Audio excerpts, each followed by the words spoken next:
Балам, есік ашшы, кеттік, аста қонақтар күтіп тұр. Мүмкін бұл жолы бірге отырармыз. Мен қарным аш емес.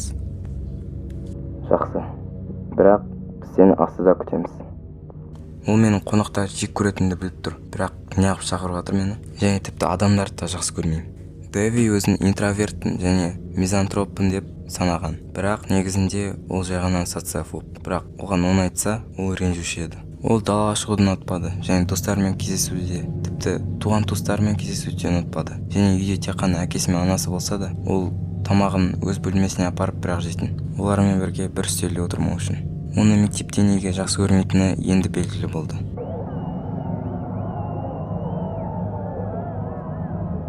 Бастар ағамы неғып шулап отыр? Не? Мынау пакет мына жерде не істеп тұр?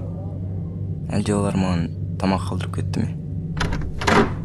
Анашым, әкешім, бұл немене жер? Сасып тұр. Бұны ата-анама айту керек және не екенін сұрау керек. Ал қазірше мына жақтан шыға тұрайын.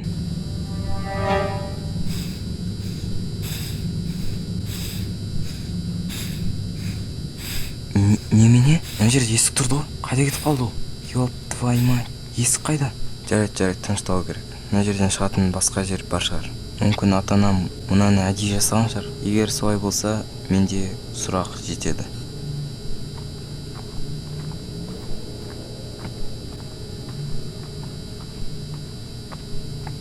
Фу, шынымен сасып жатыр. Тым қатты қалды екен. Мына жаққа не үшін кілем қойған? Бүкіл аяғым бәрі су болды. Әкешім, анашым, мен естіп тұрсыңдар ма? Жоқ, естіп тұрған жоқ шығар. Өз достарымен мына жерде қатты музыка қойып билеп жатқан шығар. Құдайым-ай, мен көп келе жатырмын.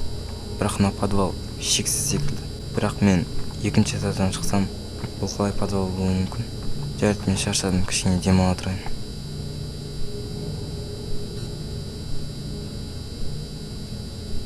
Қапа тиген-ай, мен ұйықтап қаптым. Бірақ мен қанша ұйықтағам? Көтім су болғанына қарағанда бірнеше сағат. Тіпті телефонды өзімен бірге алмаппын. Уақытты қарау үшін. Қарным ашып жатыр.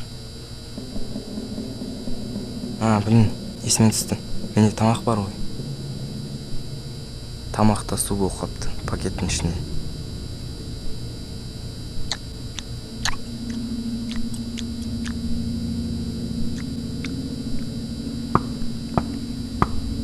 Әкешім, анашым, сіздер осындасыздар ма? Мына жақтан кету керек. Мына жерде біртүрлі заттар болып жатыр. Дэвидің жүріп мынадай лашық кетті. Және де мына жердегі біртүрлі қаққан дыбыстар мүлдем оған ұнамады.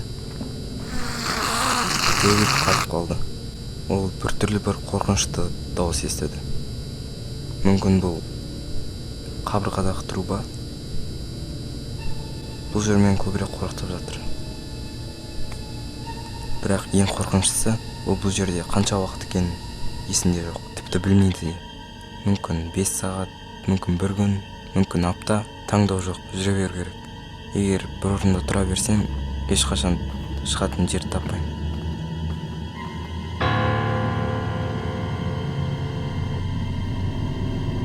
Дэви қозғалды, қорықты. Бұл не? Бұл тірі зат па?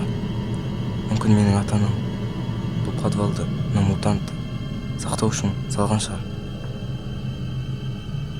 Дэвид ойланып, ол оны көрді ме деп ойланып қалды. Мүмкін ол арқамен тұрған шығар. Бірақ Дэви қателесті. Осы уақыт бойы бұл құбыжық дәл Дэвиға қарап тұрды.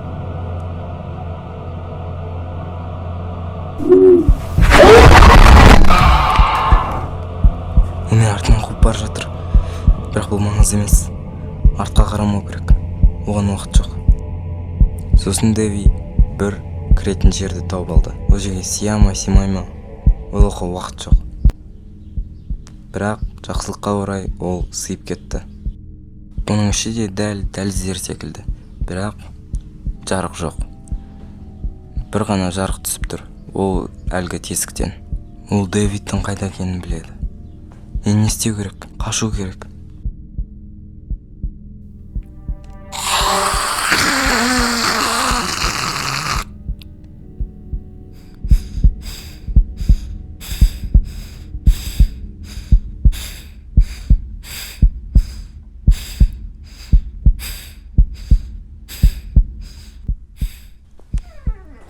Саты, мына жерде құпия шығатын жер бар. Шүкір. Бірақ бір белгісіз себептермен Дэви тоқтауды шешті және артқа қарауды шешті. Ол тоқтап қалды ма? Ол неге мен артынан келе жатқан жоқ? Әлде ол сатыға міне алмай ма? Бұл тіршілік иесі оның артынан енді бармайтынын сезіп, Дэви бұрылып ары қарай кетуді шешті.